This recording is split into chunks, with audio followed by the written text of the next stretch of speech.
Vi o panfleto do asilo na mesinha e ouvi minha nora. Tem vaga mês que vem. Meu mundo desabou em silêncio. Sou Dalva, viúva de 72 anos e moro de favor com meu filho.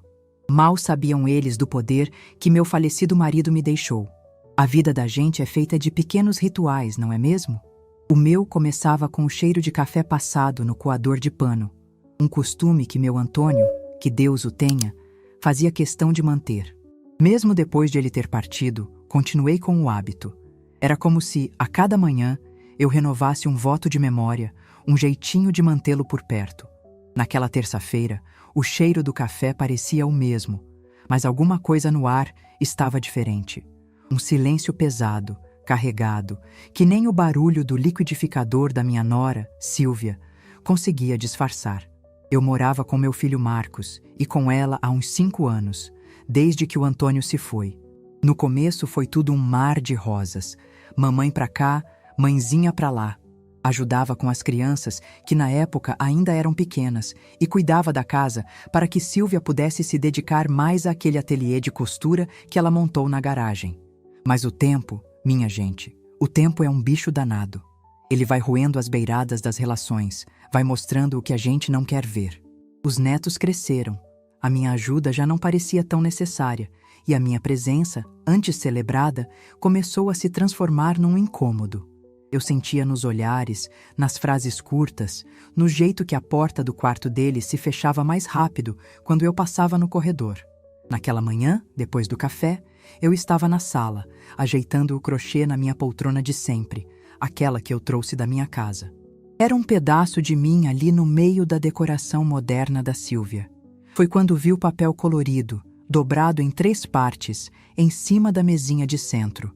Um casal de velhinhos sorrindo, de cabelos brancos como a neve, de mãos dadas num jardim impecável. O nome era bonito. Lar Doce Recomeço. Um asilo. Senti um gelo subir pela espinha. Meu primeiro pensamento foi que era propaganda, dessas que a gente pega no sinal de trânsito e esquece na bolsa. Mas estava ali, bem no centro da mesa, como um recado silencioso. Meu coração começou a bater descompassado, um tambor dentro do peito. Fiquei parada, olhando aquele papel, sem coragem de tocar. Foi quando ouvi a voz da Silvia vindo da cozinha. Ela falava baixo no telefone, mas a casa estava quieta demais. Não, Marcos, ela não desconfia de nada. Continua com a vidinha dela fazendo o crochê de sempre. Uma pausa. Já falei com a moça de lá, a vaga abre mês que vem. É o melhor para todo mundo, você sabe. A gente precisa do nosso espaço de volta. Cada palavra era uma facada. O ar me faltou. Precisei me segurar no braço da poltrona para não cair. Então era isso. O Lar Doce Recomeço não era um acaso. Era o meu destino, decidido por eles, sem mim. O passeio que eles mencionaram no jantar de domingo, um lugar lindo, cheio de verde, que a senhora vai adorar conhecer, era uma mentira. Uma armadilha. A bile subiu pela minha garganta. Meu próprio filho, o menino que eu amamentei, que cuidei quando tinha febre, estava planejando me despachar como se eu fosse um móvel velho, um estorvo. A conversa continuou. Sim, eu sei que é difícil, mas pensa na nossa liberdade. E ela vai ser bem cuidada, dizem que a comida é boa. Comida boa. Como se isso pudesse substituir uma vida, uma família. Desliguei meus ouvidos. Não queria mais escutar aquela sentença de morte sendo decretada com tanta frieza. Fui para o meu quarto, caminhando devagar, como se meus pés pesassem 1 tonelada. Fechei a porta e me olhei no espelho do guarda-roupa. Vi uma velha. Uma mulher de cabelos brancos, com as marcas do tempo no rosto e as mãos manchadas pela idade. Era isso que eles viam? Uma casca vazia? Um fardo? A tristeza veio como uma onda, forte, e me afogou. Chorei baixinho, sentada na beirada da cama, com o rosto entre as mãos. Chorei pelo meu Antônio, que nunca teria permitido uma coisa dessas. Chorei pela minha dignidade, que estava sendo jogada no lixo. Chorei pela ingratidão, pela traição do meu próprio sangue. Senti um misto de dor e de raiva. Uma raiva que eu não sabia que ainda existia dentro de mim. Uma raiva que começou a secar as minhas lágrimas e a aquecer meu peito gelado. Quem eles pensavam que eu era? Uma coitadinha indefesa? Esperando o fim chegar, levantei a cabeça. A imagem no espelho ainda era de uma velha, sim, mas meus olhos tinham uma chama diferente. Lembrei-me de uma conversa que tive com o Antônio, pouco antes de ele morrer. Ele estava preocupado comigo, com o meu futuro. Dalva, meu amor, ele disse segurando minha mão. A vida é dura e as pessoas podem te decepcionar, mas eu nunca te deixei desamparada. Você é mais forte do que imagina, e eu me certifiquei de que você sempre tivesse como se defender. Na época, eu não entendi direito o que ele queria dizer. Achei que era só um jeito de me consolar. Mas agora, as palavras dele ecoavam na minha mente com uma clareza assustadora. Fui até o fundo do guarda-roupa, atrás dos casacos de inverno que eu nunca mais usava. Lá, escondida numa caixa de sapatos velha, estava uma pasta de couro. Uma pasta que Antônio me entregou e disse: só abra quando realmente precisar, quando sentir que o mundo está contra você. Eu nunca precisei, até hoje. Com as mãos trêmulas, abri a caixa e peguei a pasta. O cheiro de couro antigo e guardado me trouxe uma calma estranha. Sentei-me novamente na cama e a abri no meu colo. Dentro não havia joias ou dinheiro vivo. Havia documentos, papéis e mais papéis amarelados pelo tempo, com assinaturas, carimbos e uma linguagem que eu mal compreendia. Mas uma coisa eu entendia bem: os nomes. O meu nome, o nome do Antônio e os nomes de propriedades, de pequenos terrenos, de uma casa antiga no bairro vizinho que eu achava que tínhamos vendido há décadas, e até mesmo da escritura da casa onde eu estava morando. Meu coração, que antes batia de pavor, agora martelava com uma nova energia, uma epifania. Antônio, meu esperto Antônio. Ele sempre foi um homem de negócios, calado, mas que enxergava longe. Ele não confiava em ninguém para cuidar de mim, nem mesmo no nosso próprio filho. E ele me deixou um arsenal. Não um arsenal de armas, mas de poder, de independência. Sílvia e Marcos achavam que eu vivia de favor, que a casa era deles, comprada com o suor do trabalho deles. Eles não sabiam que, nos últimos anos de vida, Antônio, preocupado com o rumo que o filho estava tomando, com o jeito materialista da nora, fez uma série de manobras financeiras e legais. Ele passou tudo o que era mais valioso para o meu nome, de uma forma que ninguém desconfiaria. A casa onde eles moravam e me consideravam um peso morto era, na verdade, minha. Legalmente, indiscutivelmente, minha. Um sorriso, o primeiro sorriso verdadeiro daquele dia terrível, brotou nos meus lábios. A raiva deu lugar a uma determinação fria como o aço. Eles queriam me colocar num asilo, queriam se livrar da velhinha inútil, pois a velhinha inútil tinha um segredo. E ela não ia mais chorar pelos cantos. Ela ia lutar.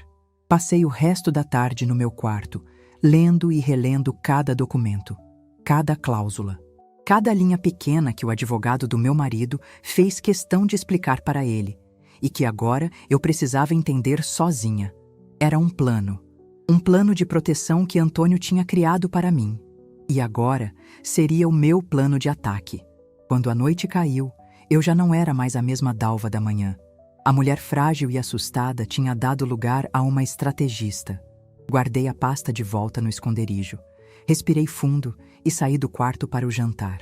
Na mesa, Marcos e Sílvia agiam com uma normalidade forçada. Sílvia até colocou mais carne no meu prato. A senhora precisa se alimentar bem, mamãe. Está tão magrinha. A ironia era tão grossa que eu quase me engasguei.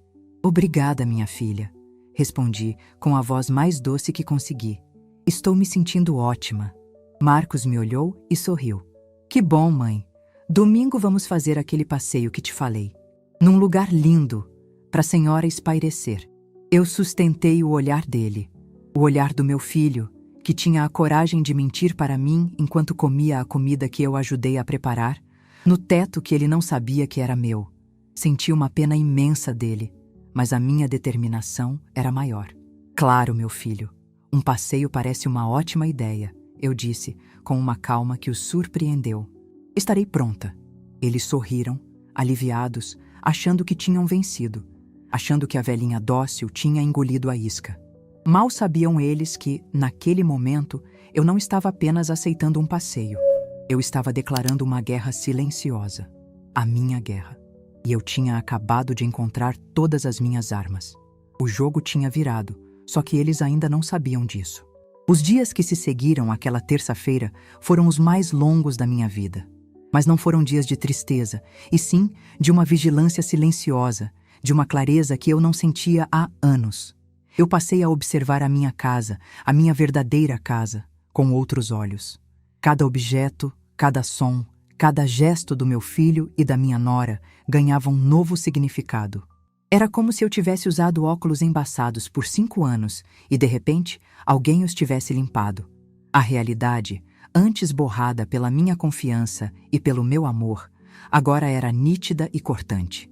Comecei a minha pequena investigação. Mantinha a rotina de sempre. O café da manhã, o crochê na poltrona, uma pequena ajuda na cozinha. Mas meus ouvidos estavam mais atentos do que nunca. Eu ouvia o jeito que Silvia falava ao telefone com as amigas, reclamando do pouco espaço, de como a privacidade era zero. Ouvi Marcos conversando com um colega de trabalho, dizendo que precisava resolver umas pendências familiares para poder, enfim, respirar. Eles não falavam meu nome, mas eu era a pendência. Eu era a falta de espaço. Eu era o ar que eles queriam que faltasse. Fingir-me de surda e desentendida foi a parte mais fácil. Anos sendo tratada como uma velhinha que já não bate bem da bola me deram um treinamento perfeito.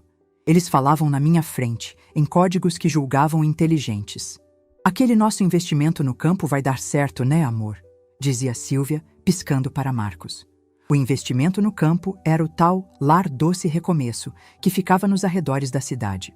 Eu apenas sorria, um sorriso vago, e perguntava se eles queriam mais um pouco de suco, reforçando a imagem da matriarca senil que eles tanto queriam que eu fosse. Por dentro, cada palavra deles afiava a minha determinação.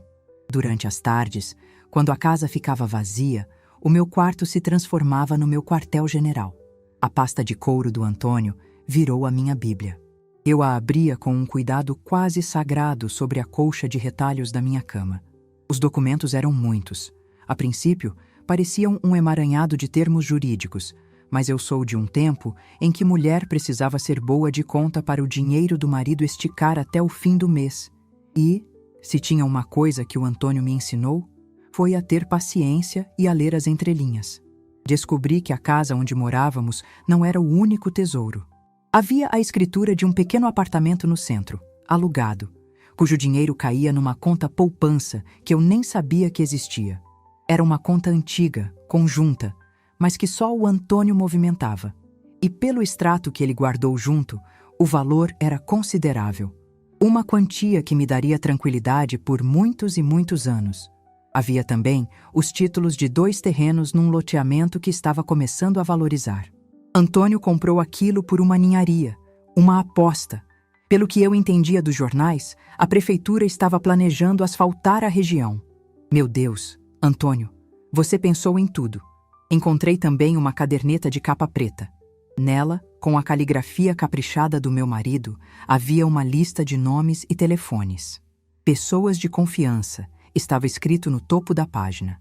O primeiro nome era o do doutor Almeida, um advogado antigo, amigo de juventude do meu marido. O segundo era do seu Agenor, contador. Eram nomes que eu ouvia vagamente há décadas, mas que agora pareciam faróis numa noite escura. Eles eram o meu exército. Um exército que nem sabia que eu precisava dele. A cada descoberta, eu sentia um misto de gratidão pelo meu falecido marido e uma vergonha por mim mesma. Como eu pude me deixar apagar daquela maneira? Lembrei-me dos primeiros anos depois que o Antônio partiu. Eu era uma mulher ativa. Resolvia as coisas do banco, cuidava do meu jardim, tinha minhas amigas, minhas tardes de jogatina. Quando vim morar com o Marcos, fui, aos poucos, abrindo mão de tudo. Primeiro foi a desculpa de que o banco era longe demais. Deixa que eu resolvo, mãe. É mais prático, dizia ele.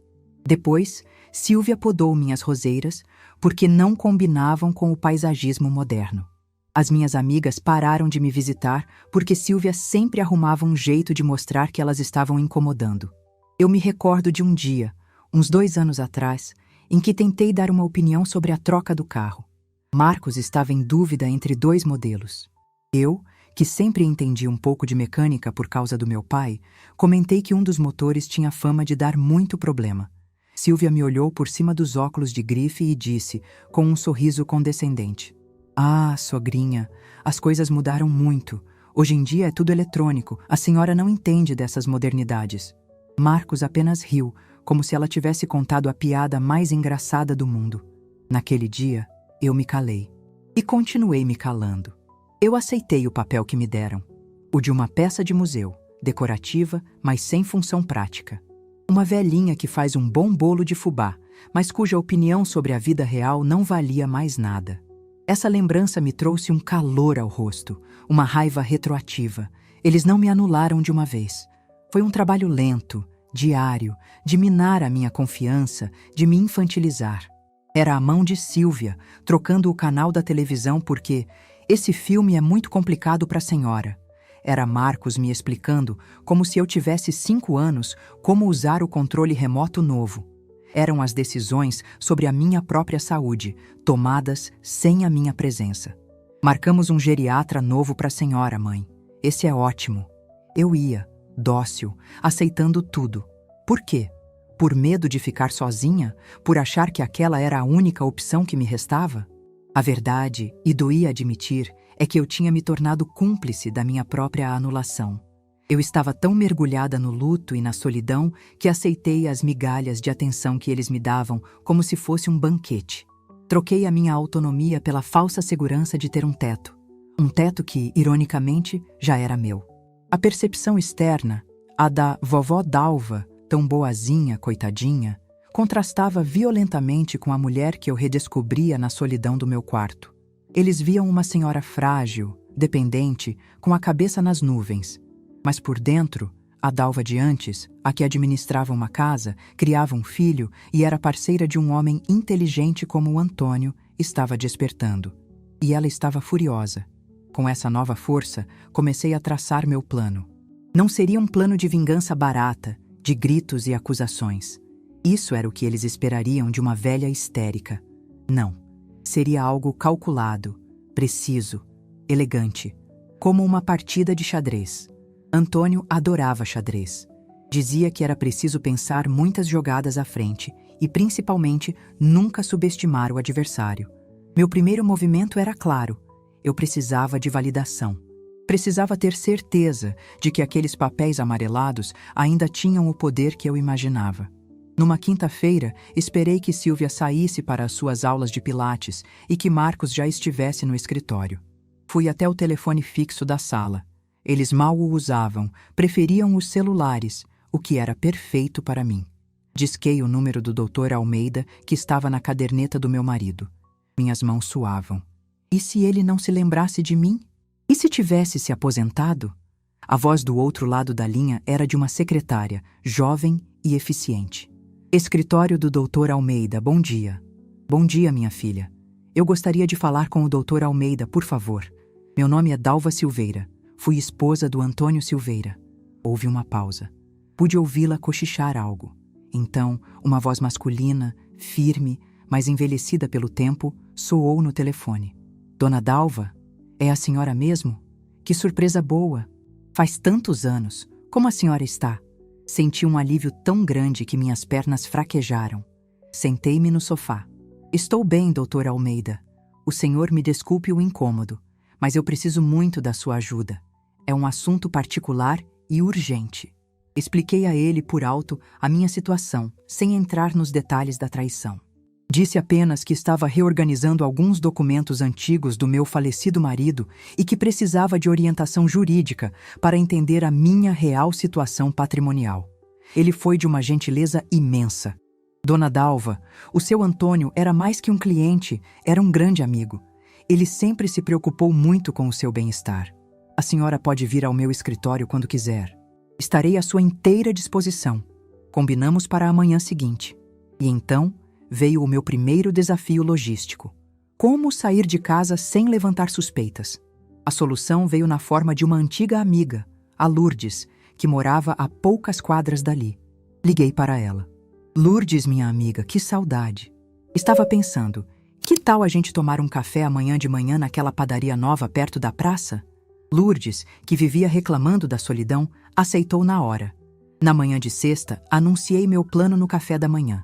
Hoje vou dar uma saidinha, encontrar a Lourdes para colocar o papo em dia. Silvia me olhou com uma surpresa mal disfarçada. Sozinha, sogrinha? A senhora tem certeza? Não quer que eu a leve? Não precisa, minha filha. São 2 passos daqui. Uma caminhadinha vai me fazer bem, respondi, com a maior naturalidade do mundo. E não se preocupe, levo meu celular. Qualquer coisa, eu ligo. Eles se entreolharam. Pude ver o que pensavam. Deixa a velhinha ter o último passeio dela antes do grande passeio. Eles concordaram, provavelmente achando que seria bom para mim pegar um ar. Arrumei minha bolsa.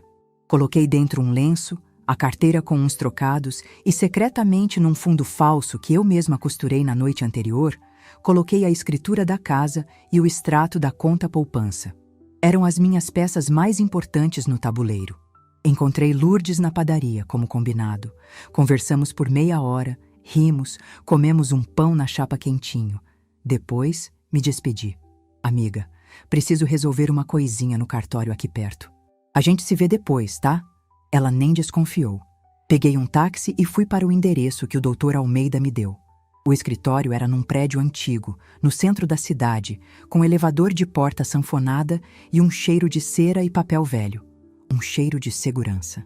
Dr. Almeida era exatamente como a voz dele soava. Um senhor de cabelos brancos, terno bem cortado e um olhar gentil e astuto. Ele me recebeu com um abraço. Dona Dalva, a senhora está ótima. O tempo lhe fez bem. Sentamo-nos em sua sala imponente, cheia de livros de direito. Ofereceu-me água, café. E então, com o coração na mão, tirei os documentos da bolsa e os coloquei sobre a sua mesa de mogno. Ele pegou os papéis, colocou os óculos de leitura na ponta do nariz e começou a analisar. O silêncio na sala era total, quebrado apenas pelo virar das folhas e pelo tic-tac de um relógio de parede. Depois de longos minutos, ele tirou os óculos, recostou-se na cadeira e me olhou. Havia um brilho de admiração em seus olhos. Minha senhora, o Antônio era um gênio, um homem de uma visão extraordinária. E então ele confirmou tudo, ponto por ponto. A casa era legalmente minha, com uma cláusula de usufruto vitalício que impedia qualquer tipo de venda ou alienação sem a minha expressa autorização. O apartamento estava rendendo um bom aluguel. E a conta poupança? Bem, a conta poupança tinha mais dinheiro do que eu poderia sonhar em gastar no resto da minha vida. Dona Dalva, disse ele com a voz séria, a senhora não é dependente de ninguém. Pelo contrário, a senhora é uma mulher rica, uma proprietária. O seu filho e a sua nora, legalmente, moram num imóvel que lhe pertence. São seus inquilinos, ainda que não paguem aluguel.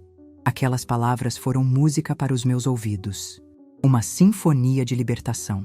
A verdade, nua e crua, dita por uma autoridade. Não era mais só a minha interpretação. Era um fato. Dr. Almeida me garantiu que os documentos eram irrefutáveis. Ele se ofereceu para notificar meu filho, para tomar todas as medidas legais. Não, doutor, eu disse, e minha voz saiu firme, sem nenhum tremor. Ainda não. Eu mesma vou resolver isso, do meu jeito. Só preciso que o senhor me prepare uma cópia autenticada de tudo. E um documento simples, uma declaração, com o timbre do seu escritório, atestando a validade e a minha posse sobre esses bens. Uma coisa clara, que qualquer leigo possa entender. Ele sorriu. Um sorriso de quem entende a estratégia sem precisar de explicações. Será um prazer, Dona Dalva. O seu Antônio ficaria muito orgulhoso. Saí do escritório dele pisando nas nuvens. Peguei outro táxi e voltei para o bairro, a tempo de chegar em casa no horário de sempre. Quando entrei, Silvia estava na sala. E aí, sogrinha, o café com a amiga foi bom? Foi ótimo, minha filha, maravilhoso, respondi. E pela primeira vez em muito tempo, não havia mentira na minha voz. Naquela noite, preparei o meu lance final. Peguei um envelope grande, de papel pardo. Dentro, coloquei as cópias autenticadas que o doutor Almeida me preparou e a declaração do escritório dele, bem em cima. Lacrei o envelope. Não escrevi nada por fora. Era um objeto anônimo, mas carregado de poder. Guardei-o na minha bolsa, a mesma bolsa que eu levaria para o tal passeio de domingo. O dia do acerto de contas. O dia em que o doce recomeço seria de fato para mim. Mas não da forma que eles imaginavam. O jogo estava armado, as peças posicionadas. E a rainha, que eles pensavam ser apenas um peão, estava pronta para dar o cheque-mate. O domingo amanheceu com um sol pálido, espiando por entre as nuvens, como se também estivesse indeciso. Para mim, no entanto, não havia indecisão. Acordei antes do despertador com uma serenidade que há muito não sentia. Não era a resignação de uma vítima, mas a calma de um soldado antes da batalha final, quando todo o medo já se foi e só resta o plano a ser executado. Fiz meu café, como sempre. O cheiro familiar encheu a cozinha, mas hoje ele não era um aroma de nostalgia, e sim de recomeço. O meu recomeço. Quando Silvia e Marcos desceram para o café, eu já estava sentada à mesa, vestida com um dos meus melhores vestidos, um azul marinho com pequenas flores brancas, que o Antônio dizia que realçava a cor dos meus olhos. Minha bolsa, com um envelope pardo cuidadosamente guardado dentro, estava no chão, ao lado da minha cadeira. "Nossa, mãe, que pressa é essa?" disse Marcos, forçando um tom brincalhão. "A senhora acordou animada para o nosso passeio." "A vida é curta demais para a gente desperdiçar as manhãs, meu filho", respondi sorrindo. "E estou curiosa para conhecer esse lugar tão bonito que vocês falam." Minha cooperação os pegou de surpresa. Eles esperavam lágrimas, súplicas, talvez uma resistência teimosa. Minha tranquilidade os desarmou completamente. Silvia me serviu uma fatia de mamão, seus movimentos um pouco hesitantes. "Que bom que a senhora está animada, sogrinha. A gente só quer o seu bem, a senhora sabe, né?" O cinismo em sua voz era quase palpável para mim, mas para eles era apenas parte do teatro. Eu assenti, com a docilidade de um cordeiro, enquanto por dentro a leoa afiava as garras. Vi a troca de olhares entre eles, um misto de alívio e uma pontada de culpa. Ótimo. A culpa era uma aliada que eu não esperava, mas que seria muito bem-vinda. O trajeto de carro começou em silêncio. Um silêncio tenso que eu fiz questão de quebrar.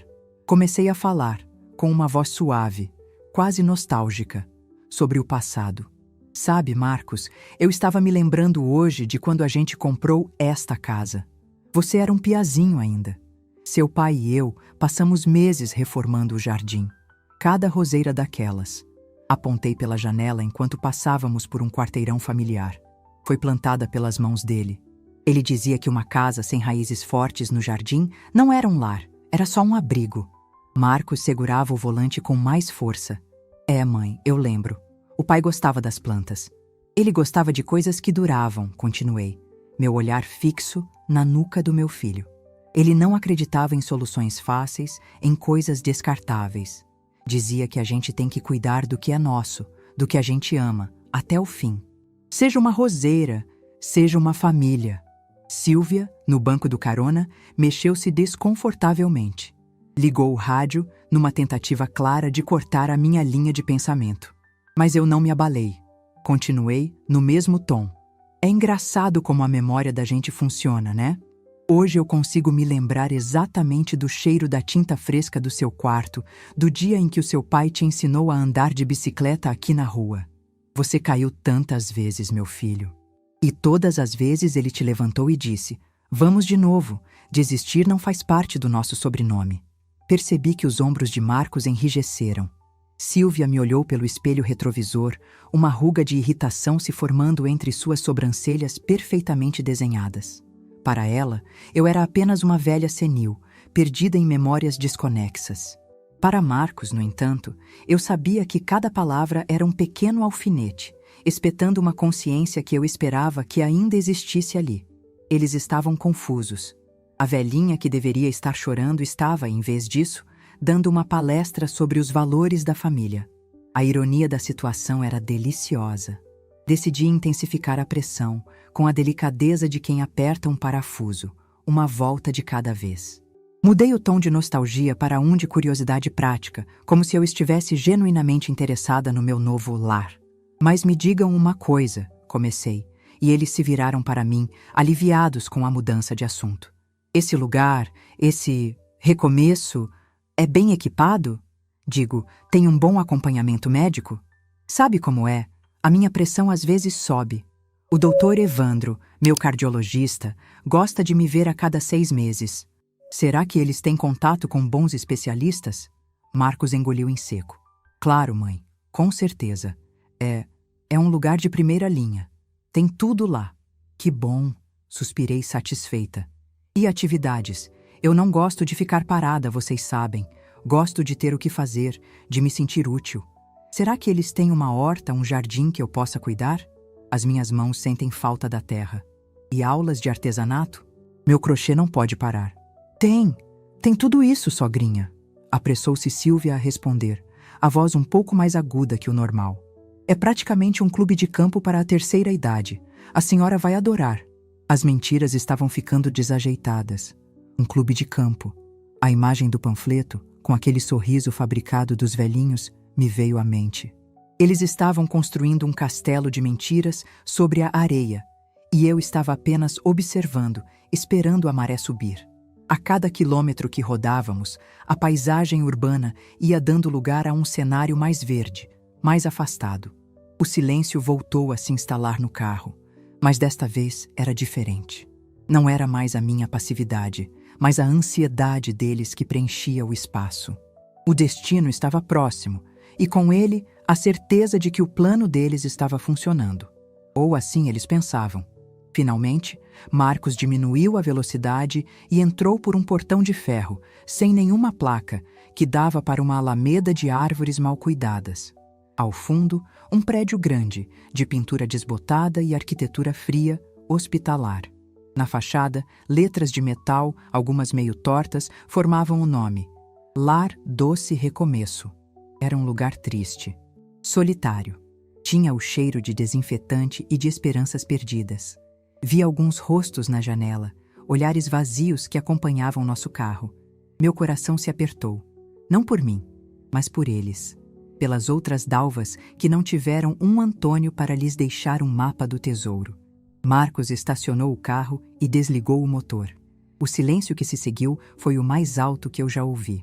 Ele e Silvia ficaram parados, como se esperassem uma reação minha, uma explosão, um colapso. Mas eu apenas observei o prédio por um instante. Minha calma era a peça mais desconcertante do meu jogo. É aqui então, eu disse com a voz firme. Eles assentiram, sem coragem de me olhar nos olhos. Silvia já abria a porta, ansiosa para acabar logo com aquilo. Vamos, sogrinha? Vamos conhecer o seu novo quarto. Ela parou no meio da palavra, talvez percebendo a crueldade do que ia dizer. Foi nesse momento que eu soube que a hora havia chegado. O pivô do meu plano. Virei-me no banco, com o corpo todo voltado para eles, que ainda estavam nos bancos da frente. Minha voz, quando saiu, não era mais de uma mãe nostálgica ou de uma velha curiosa. Era a voz de uma mulher dona de si, a voz de Dalva Silveira. Antes de descermos, falei, com uma clareza que os fez congelar. Quero mostrar algo importante para vocês. A mudança no meu tom foi como um raio em céu azul. Marcos virou-se bruscamente, o rosto uma máscara de confusão.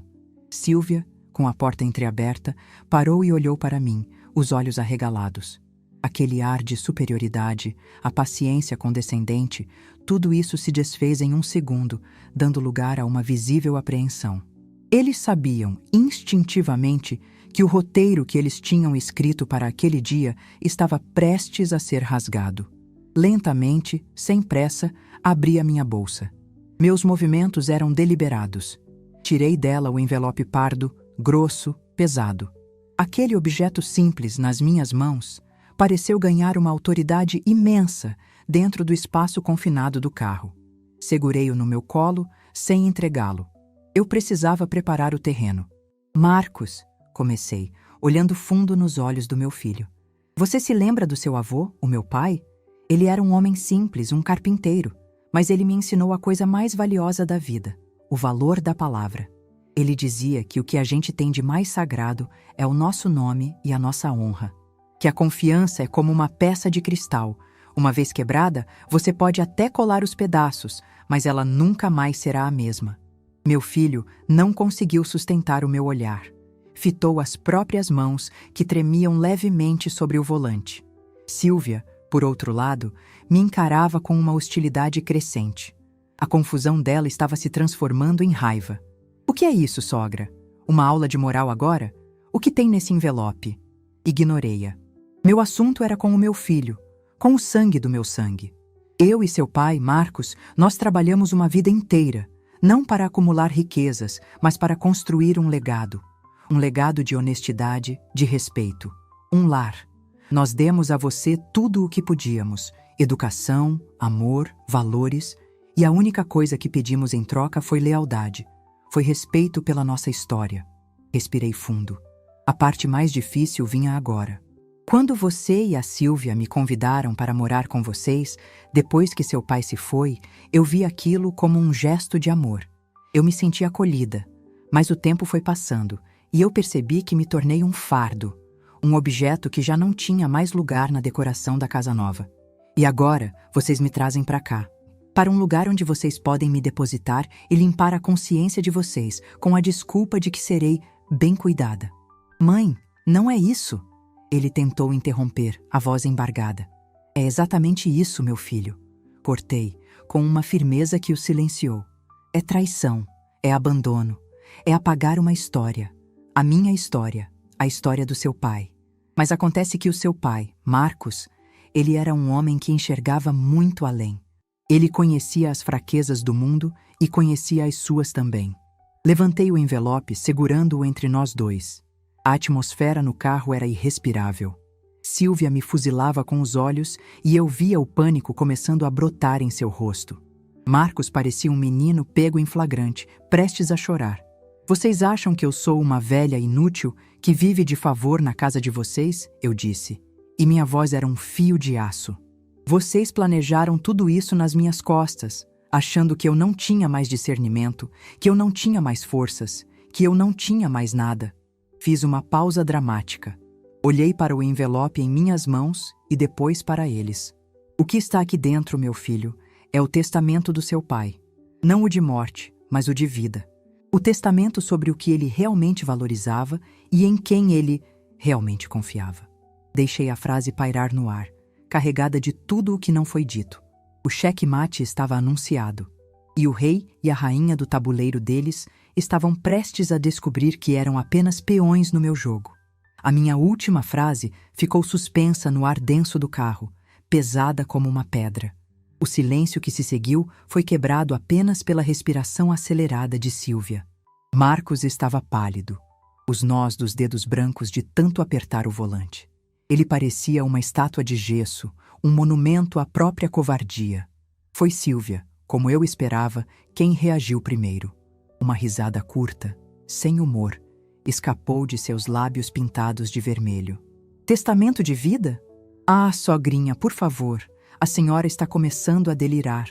O luto, a idade. Acho que este passeio chegou em boa hora. A senhora precisa mesmo de cuidados. Ela se virou para Marcos, a voz um chicote. Marcos, vamos logo com isso. Tire a sua mãe do carro. A diretora já deve estar nos esperando. Ela tentou projetar a mesma autoridade de sempre, mas havia um tremor em sua voz, uma nota de pânico que ela não conseguiu esconder. Ela estava tentando restaurar a ordem do mundo deles, onde eu era a louca e eles eram os sensatos. Mas a caixa de Pandora já estava aberta. Eu apenas a olhei com uma calma que a desestabilizou ainda mais. Eu não vou a lugar nenhum, Silvia. E você faria bem em escutar. Com a lentidão de um ritual, rasguei a aba do envelope pardo. O som do papel se partindo pareceu ecoar como um trovão dentro do carro. Silvia fez menção de se esticar para pegar o envelope da minha mão. Me dá isso aqui! Chega de palhaçada! Encoste um dedo em mim ou nesses papéis e eu juro que a minha próxima parada não será a minha casa, mas a delegacia mais próxima. Eu disse, e a minha voz saiu tão cortante e fria que até eu me surpreendi. Ela recuou como se tivesse tocado numa chapa quente, os olhos arregalados, chocados com a minha audácia. Marcos, por sua vez, continuava imóvel, os olhos fixos em mim, a boca entreaberta. Ele estava começando a entender que aquilo não era um delírio, era um acerto de contas. Tirei o primeiro papel do envelope.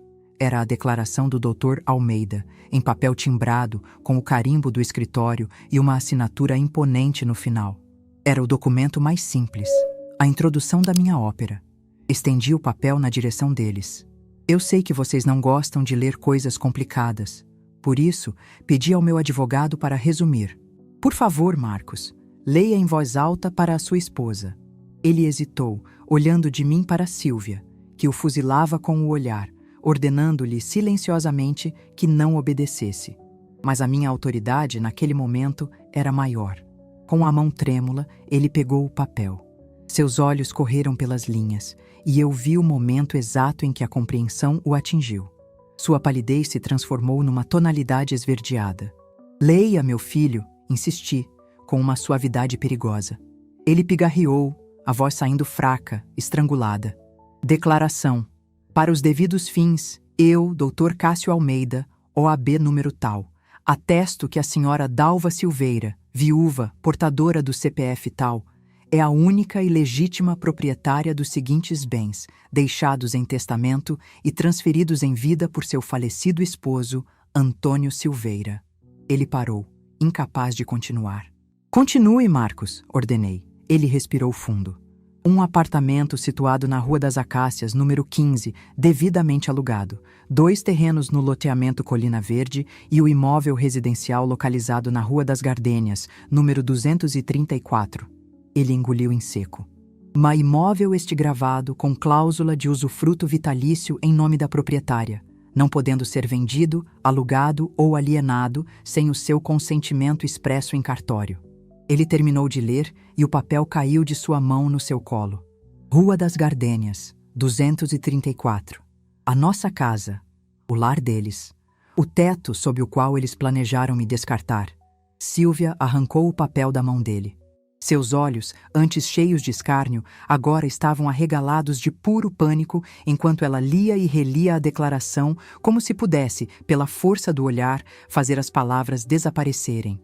Isso é mentira, é um absurdo. Ela gaguejou, o rosto vermelho de raiva. Isso é falso, você falsificou isso, contratou um advogado de porta de cadeia para criar essa fantasia. Dr. Almeida foi o advogado do seu sogro por mais de 40 anos, Sílvia. Um dos juristas mais respeitados da cidade, respondi placidamente. Mas já que você duvida, talvez algo com carimbos oficiais te convença. E então eu puxei a segunda peça. A cópia autenticada da escritura da casa. O papel era grosso, amarelado, cheio de selos e assinaturas. Coloquei-a diante dos olhos dela. Reconhece a assinatura do Antônio? Do seu sogro? O homem que te acolheu nesta casa como uma filha? O queixo de Sílvia tremeu. Ela viu o nome dela e de Marcos no documento, sim, mas numa seção que falava sobre residentes autorizados pela usufrutuária. Uma terminologia legal que os definia, em outras palavras, como convidados, moradores de favor. Exatamente o status que eles tinham me impingido por 5 longos anos. A ironia era tão esmagadora, tão perfeita, que eu quase sorri. E tem mais, continuei, impiedosa. Tirei o extrato da conta poupança. Enquanto vocês se preocupavam com o custo de me manter, com o quanto eu pesava no orçamento, o dinheiro do aluguel do apartamento do seu pai estava rendendo, numa conta que eu nem lembrava que existia. Olhe o saldo, Marcos. Veja com seus próprios olhos. Entreguei o extrato para ele. A cifra no final da página era de 6 dígitos. Uma quantia que, para o padrão de vida deles, representava uma pequena fortuna. Aquele foi o golpe final. O choque nos olhos de Marcos foi substituído por algo mais profundo. Uma vergonha avassaladora. A compreensão de que ele não estava apenas traindo uma mãe frágil e dependente. Ele estava traindo uma mulher financeiramente independente, a benfeitora silenciosa que garantia o teto sobre a cabeça dele, e ele nem sequer sabia. Ele estava prestes a jogar a galinha dos ovos de ouro num depósito de velhos. O castelo de cartas deles desmoronou em um instante. Toda a narrativa que eles construíram, do filho e da nora sobrecarregados, cuidando de uma idosa sem recursos, era uma farsa. E a verdade era exatamente o oposto. Eram eles os dependentes. Eram eles os fardos. Eu não sabia. Marcos sussurrou, a voz quebrada. Mãe, eu juro, eu não fazia ideia. O pai nunca disse... Não, ele não disse, confirmei. Porque ele te conhecia. Conhecia seu coração bom, mas sua fraqueza diante da ambição da sua esposa. Ele me protegeu. Ele protegeu o patrimônio dele de vocês. E no fim, acabou protegendo até você de si mesmo. Sílvia, vendo que a negação não funcionava mais, partiu para o ataque. Sua velha ardilosa. Escondeu isso o tempo todo. Ficou aí, se fazendo de coitadinha, de vítima, enquanto ria de nós pelas costas. Você nos enganou. Eu a encarei, e pela primeira vez deixei a minha raiva transparecer. Não em gritos, mas numa frieza polar. Enganei vocês? Quem marcou visita a um asilo pelas costas da própria mãe? Quem mentiu sobre um passeio para se livrar de mim? Quem reclamava do fardo enquanto vivia de graça na minha casa, comendo da minha comida? Não, querida, eu não enganei ninguém. Eu apenas observei e aprendi. Vocês me ensinaram que, nesta família, a confiança não vale nada. Então, eu decidi jogar o jogo de vocês. Um jogo de segredos e estratégias. A diferença é que as minhas cartas são melhores. Um silêncio mortal se instalou. Do lado de fora, a vida no lar doce recomeço continuava. Vi uma enfermeira empurrando uma cadeira de rodas. Ouvi o som distante de uma televisão. Um mundo do qual eu tinha escapado por um fio. E por causa da sabedoria de um homem que já se foi. Com a calma de uma rainha retomando seu trono, comecei a ditar os novos termos. O poder tinha mudado de mãos de forma tão absoluta que o ar dentro do carro parecia diferente. Agora, vocês vão me ouvir com muita atenção, eu disse, e minha voz não permitia interrupções. Eu não vou expulsar vocês da minha casa. Apesar de tudo, você ainda é meu filho, Marcos, e vocês têm os meus netos. Mas a dinâmica doentia que vocês criaram acabou. Hoje, agora.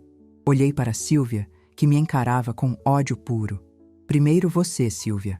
A partir de hoje, você vai se dirigir a mim com respeito. Acabaram os apelidos condescendentes, os olhares de deboche, as decisões tomadas em meu nome. Eu não sou a sogrinha. Eu sou Dalva, a dona da casa onde você mora. E você vai se lembrar disso a cada vez que abrir a boca para falar comigo. Ela abriu a boca para retrucar, mas Marcos, pela primeira vez, agiu. Cala a boca, Sílvia. Só cala a boca, ele disse, com a voz baixa e trêmula, mas firme. A primeira rachadura na aliança deles. Virei-me para Marcos. E você, meu filho? Eu estou mais decepcionada com você do que com ela. Ela não me deve nada. Mas você me deve a vida. E você a jogou fora por conveniência. Você tem uma escolha a fazer. Pode continuar sendo o fantoche dela, ou pode se lembrar do homem que seu pai tentou criar. Um homem de honra. A escolha é sua. Mas saiba que as minhas portas e o meu coração não ficarão abertos para sempre. Guardei os documentos de volta no envelope com cuidado. O ato de guardá-los era simbólico. Eu não precisava mais mantê-los à mostra. O poder deles já estava gravado na mente dos meus adversários. Eu não vou humilhar vocês. Não vou contar a ninguém o que vocês tentaram fazer hoje. Essa será a nossa pequena e suja memória. Mas as regras mudaram. O controle da minha vida, da minha saúde e do meu dinheiro voltou para as minhas mãos. Qualquer decisão a meu respeito passará por mim primeiro. E as finanças da casa serão reavaliadas. Afinal, inquilinos precisam, no mínimo, ajudar a pagar as contas. A palavra inquilinos pairou no ar, brutal e definitiva. Eu os tinha redefinido, rebaixado ao seu devido lugar. Agora, concluí, recostando-me no banco com uma exaustão satisfeita. Dê a volta neste carro, Marcos, e me leve para casa. Ele não disse uma palavra. Apenas ligou o motor com as mãos ainda tremendo. Manobrou o carro com uma lentidão fúnebre, passando novamente em frente à fachada melancólica do asilo. Sílvia chorava baixinho no banco da frente, um choro de raiva e de derrota. Era um som que não me dava prazer, mas também não me causava pena. Era apenas o som da consequência. A viagem de volta foi feita em um silêncio absoluto e ensurdecedor. Não havia rádio, não havia conversas, não havia nem o som da respiração deles. Havia apenas o ruído do motor nos levando para longe do abismo e de volta para o meu território. Eu olhava pela janela, via a paisagem passar e sentia o peso de 5 anos de humilhação sendo deixado para trás, na poeira daquela estrada. Eu não estava apenas voltando para casa. Eu estava voltando para mim mesma. Quando o carro finalmente parou em frente à casa da Rua das Gardênias, eu a vi com outros olhos. Não era mais o lugar da minha solidão, do meu apagamento. Era a minha fortaleza, meu porto seguro, meu reino. Antes de descer, olhei uma última vez para os dois. O rosto de Sílvia estava manchado de rímel, o de Marcos envelhecido de vergonha. "Bem-vindos ao meu lar", eu disse, com uma simplicidade que era mais poderosa que qualquer grito. E então abri a porta, desci do carro e caminhei, de cabeça erguida, para tomar posse do que sempre foi meu. A transformação estava completa. A guerra tinha sido vencida. Restava agora administrar a paz. Uma paz armada, mas ainda assim, uma paz. A primeira semana após aquele domingo foi a mais estranha que eu já vivi. A casa, antes barulhenta com a autoridade de Sílvia e o riso fácil de Marcos, mergulhou num silêncio denso, quase palpável. Era um silêncio de territórios sendo redefinidos, de poder sendo transferido. Eles andavam na ponta dos pés, como se tivessem medo de quebrar o novo e frágil equilíbrio. Não era um ambiente feliz, longe disso. Era um armistício. Um campo de batalha onde as armas haviam sido depostas, mas os soldados ainda se olhavam com desconfiança. E eu, a general vitoriosa, me sentia perfeitamente à vontade nesse novo silêncio. Comecei a minha ocupação de forma sutil, mas firme. A primeira coisa que fiz na segunda-feira foi ligar para a companhia de luz, de água e de telefone. Com os documentos em mãos, transferi todas as contas para o meu nome. Foi um ato simples, burocrático, mas o seu significado era imenso. Quando as faturas chegaram, no mês seguinte, com Dalva Silveira impresso no topo, eu as deixei sobre a mesa da cozinha, um lembrete silencioso de quem realmente mantinha as luzes acesas. Depois, cuidei do meu jardim. As roseiras que Sílvia havia negligenciado porque não combinavam com o paisagismo receberam a minha atenção.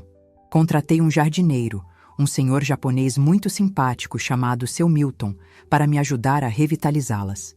Vê-lo podando os galhos secos, adubando a terra, era como assistir a uma metáfora da minha própria vida. Eu estava cortando fora o que não servia mais, nutrindo as minhas raízes para poder florescer de novo.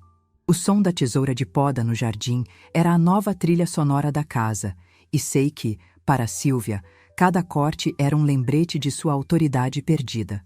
A reação deles foi exatamente como eu previ. Sílvia se encolheu. A mulher que comandava a casa com mão de ferro agora se limitava ao seu ateliê e ao seu quarto. Nas raras refeições que fazíamos juntos, ela mantinha os olhos no prato, respondendo com monossílabos. Sua raiva não havia desaparecido, eu via em seus olhares furtivos, mas ela estava contida pelo medo. Ela sabia que uma palavra errada, um gesto de desrespeito e o status dela de inquilina poderia ser revogado.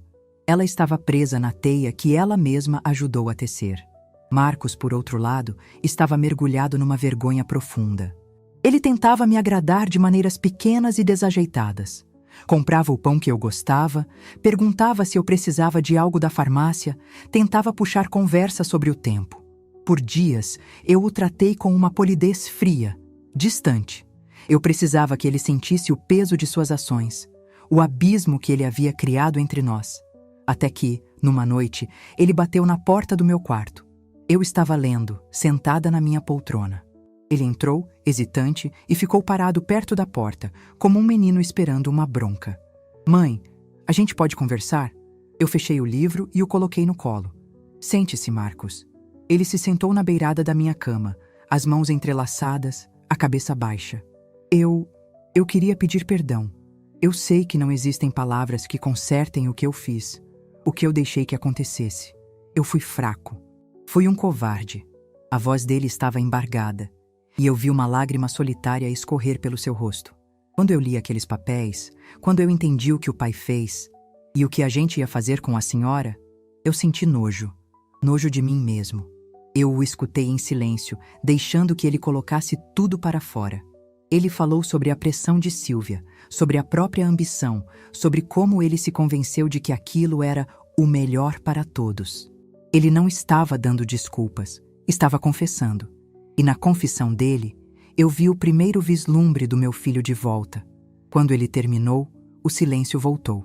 Eu respirei fundo.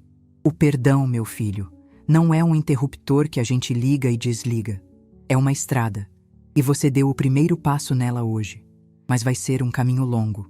A confiança que eu tinha em você foi quebrada em 1000 pedaços. E não sou eu quem vai juntar os cacos. É você. Levantei-me e fui até ele. Coloquei a mão em seu ombro. Eu sou sua mãe. Eu nunca vou deixar de te amar. Mas o respeito você precisa reconquistar. Dia após dia. Com atitudes, não com palavras. Ele chorou, um choro sofrido, de arrependimento genuíno. E eu o deixei chorar. Era uma limpeza necessária. A partir daquela noite, algo mudou nele. Ele começou a se impor com Sílvia, a defender o meu espaço, as minhas decisões. A dinâmica de poder do casal deles também havia se quebrado, e eu não sabia o que seria do futuro deles. Mas isso, eu decidi, não era mais problema meu. Com a paz, ainda que armada, reinando em casa, eu comecei a reconstruir a minha vida do lado de fora.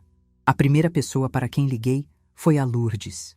Minha amiga, que tal um café aqui em casa, no sábado à tarde? E pode chamar a Neide e a Eunice também. O bolo de fubá é por minha conta. Lourdes quase não acreditou. Na sua casa, Dalva? Mas a sua nora? A minha nora vai adorar recebê-las, eu disse, com uma doçura cheia de ironia. E naquele sábado, a minha casa, antes silenciosa e tensa, se encheu de risadas de velhas amigas. Coloquei a melhor toalha na mesa da sala de jantar, usei a louça que estava guardada há anos e servi o meu famoso bolo. Sílvia ficou trancada no quarto o tempo todo. Marcos nos cumprimentou, educado, e depois saiu. O espaço era todo nosso. Contamos casos, jogamos buraco, falamos da vida, dos filhos, das saudades.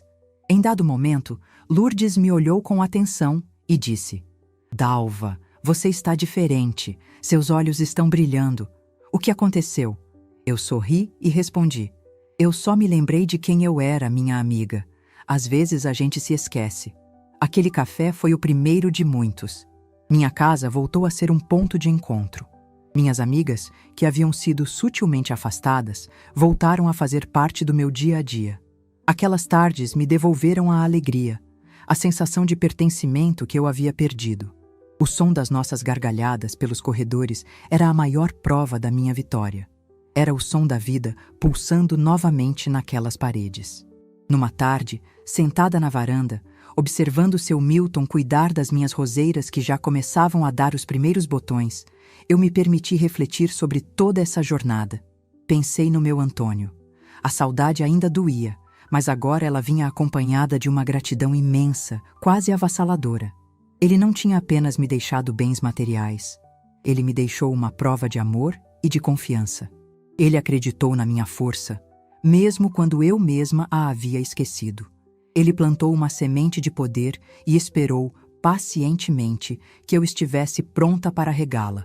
E pensei em mim, na mulher que eu fui e na mulher que eu me tornei.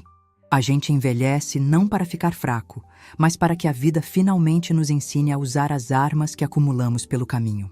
A sabedoria, a paciência, a capacidade de observar em silêncio, essas não são fraquezas da idade, são as nossas ferramentas mais poderosas. Eu passei 5 anos acreditando que meu valor estava diminuindo a cada novo fio de cabelo branco. Que ironia! Foi justamente a experiência acumulada em todos esses anos que me permitiu planejar e executar a minha libertação com a frieza de um general. Com a minha vida financeira agora sob meu total controle, eu descobri que tinha não apenas segurança, mas também a liberdade de sonhar de novo. E meus sonhos não eram mais pequenos. Eu não queria apenas viver em paz na minha casa, eu queria que a minha história servisse para algo. Comecei a frequentar um centro comunitário para idosos que havia no nosso bairro, um lugar simples que vivia de doações. Vi ali muitas dalvas. Senhoras e senhores, cheios de vida, de histórias, mas muitas vezes silenciados pela família, pela sociedade, pela falta de recursos. Usei uma parte do dinheiro da minha poupança para patrocinar uma reforma na cozinha do centro. Depois, organizei, com a ajuda das minhas amigas, um curso de artesanato voluntário. Ensinávamos crochê, pintura em tecido, pequenas coisas que mantinham as mãos e as mentes ocupadas. E no meio das aulas, a gente conversava. E eu ouvia histórias de desrespeito, de solidão, de abuso financeiro. E sempre que podia, eu contava um pouco da minha própria história. Sem citar nomes, claro. Mas eu falava sobre a importância de conhecer os próprios direitos, de não entregar o controle da própria vida, de nunca se achar pequeno demais para lutar. Vi a semente da minha coragem brotar em outras pessoas. Vi Dona Irene, de 80 anos, finalmente ter a coragem de pedir ao filho a prestação de contas da sua aposentadoria. Vi seu Afonso, que era tratado como criança, começar a exigir ser incluído nas decisões da família. Eu não mudei o mundo, eu sei, mas acendi pequenas velas na escuridão. E isso, para mim, foi um legado mais valioso que qualquer escritura. Minha vida hoje é plena. Eu moro na minha casa. Meu filho está, lentamente, reconstruindo a ponte que ele mesmo dinamitou. A relação com a minha nora é uma formalidade educada, um tratado de paz que ambas respeitamos por conveniência. Meus netos vêm me visitar, e agora eu tenho a liberdade de mimá-los com o meu dinheiro, não com o que me era dado como esmola. Minhas tardes são barulhentas, cheias de amigas e de projetos. Às vezes, eu me sento na minha poltrona, na mesma sala onde um dia encontrei aquele panfleto de asilo, e olho ao redor. Vejo as minhas coisas, os meus porta-retratos, as minhas roseiras pela janela, e eu sinto uma paz profunda. A paz de quem lutou a sua guerra e venceu. A paz de quem sabe o seu valor. A velhice, eu descobri, não é uma sala de espera para a morte. É a varanda da vida, de onde a gente consegue enxergar todo o caminho que percorreu. E, se a vista não nos agrada, a gente descobre que ainda tem força nas pernas para descer, pegar umas ferramentas e construir um novo horizonte. E o meu, eu garanto a vocês, está mais bonito e florido do que nunca.